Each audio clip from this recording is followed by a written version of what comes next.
I dropped my keys on purpose. The clatter cut through the music like a blade. Champagne flutes paused mid-air. Laughter hiccuped. Her boss bent down before anyone else could, eager the way men get when they think they're indispensable. Then he saw the fob. The color drained from his face. Not embarrassment, recognition. He handed them back with shaking hands and leaned in, breath thin, eyes darting. "Sir, does your wife know whose building this is?" I smiled, small, polite, the kind of smile that lets people underestimate you one last time. This confession starts here because this is where it ends.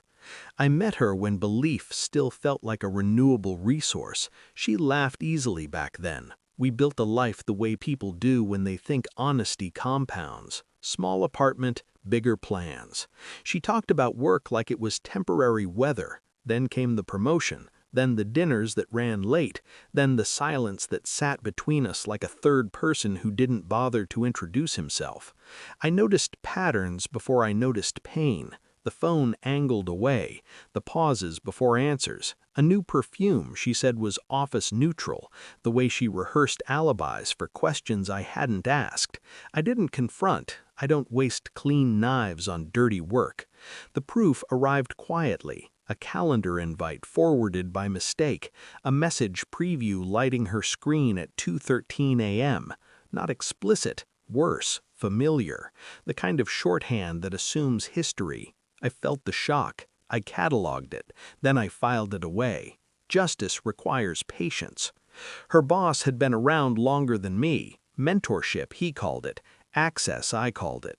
He liked glass offices and open bars. He liked being admired. He liked believing his power came from his title. It didn't.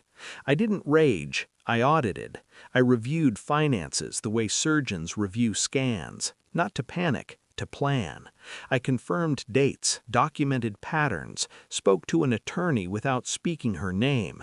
Quiet retainers, cleaner paper trails. Then I made a phone call to a property manager who still owed me favors from a recession nobody remembers fondly. I don't flaunt what I own. I let it work. The building her company leased? Mine. Not publicly, not directly. A layered structure, trusts and holding companies. Boring, effective, invisible until it isn't.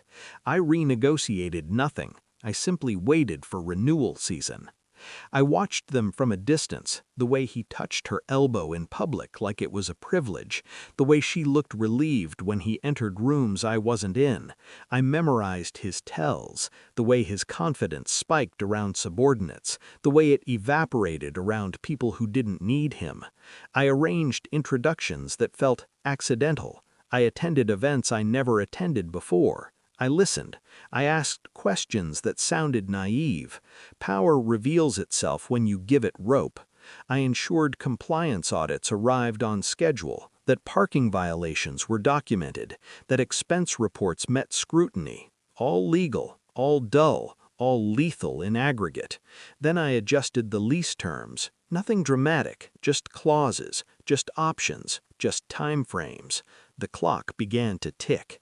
She confessed before I asked, not because of guilt, because pressure leaks truth. I let her talk. I didn't interrupt. I didn't absolve. I didn't explode. I asked one question at the end. How long did you think this would last? She didn't answer. I moved into the guest room, filed quietly, prepared carefully. I don't punish with noise. I punish with consequences. The party was a milestone celebration. Her boss loved milestones, loved speeches, loved applause. He didn't love uncertainty. I wore a suit that didn't try. I carried myself like someone with nothing to prove. When the keys fell, the room leaned in without knowing why. He saw the fob, the insignia, the access level. He froze. In that moment he understood every email he'd ignored, every extension denied, every pending that had quietly bled his margins. He handed them back like a confession.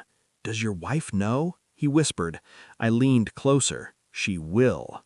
I asked for a word, not in private, in sight. I didn't accuse, I didn't threaten. I congratulated him on leadership, on growth, on resilience in a tightening market. Then I mentioned the renewal. His smile collapsed by degrees. I spoke softly, about standards, about optics, about the difficulty of explaining irregularities to boards who prefer predictability. He nodded, too fast. I told him I'd be in touch. Then I walked away. The fallout was procedural. He resigned citing personal reasons. The company downsized, the lease terms adjusted. The narrative stayed clean. I prefer clean. She moved out 2 weeks later, took boxes, left echoes. I signed the final papers without shaking. I don't feel hollow, I feel precise. Betrayal teaches you where the levers are. Revenge teaches you how to pull them without getting your hands dirty. People think power is loud. It isn't. It's a key fob in the wrong room, a contract read twice, a man realizing too late that the floor he stood on belonged to someone he underestimated. I didn't raise my voice. I didn't raise my hand. I raised the stakes. And when the music resumed, I picked up my drink, tasted the quiet, and finally let myself breathe.